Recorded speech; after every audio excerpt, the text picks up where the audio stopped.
Well, Burlington's urban forests cover more than 3,800 hectares, including naturally wooded areas, as well as hundreds of thousands of trees lining our roadways, parks, yards, and other open spaces.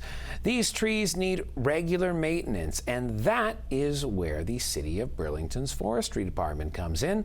Jessica Kaitting reports.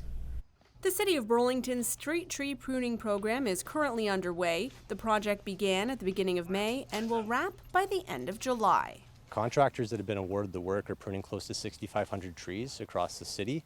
What that looks like is risk management.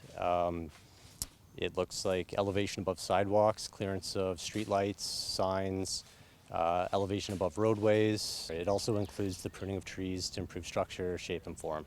The focus right now is on preventative pruning, with crews actively working on trees from the ground, climbing high via ropes, and the use of bucket trucks. Generally, we're removing dead branches that are 1 inch and greater in diameter, anything that might be hazardous if it were to fail. Miles is also looking for damaged branches that could have been damaged in a storm or a wind event.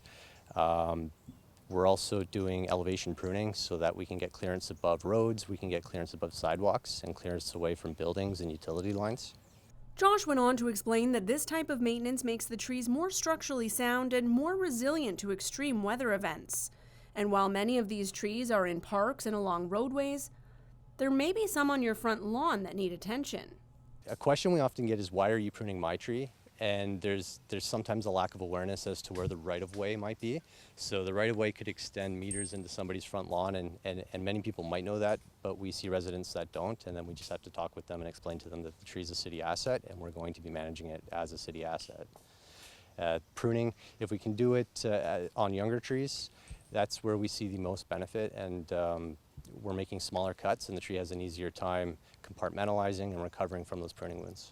Of course, part of the process involves cleanup, and the team ensures that the brush is not wasted.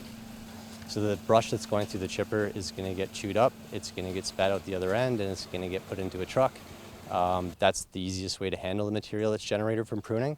And then the chips that are created are taken off-site, and they're used and repurposed for landscape projects across the city. If you're a Burlington resident with questions about your trees, you can contact Service Burlington for assistance.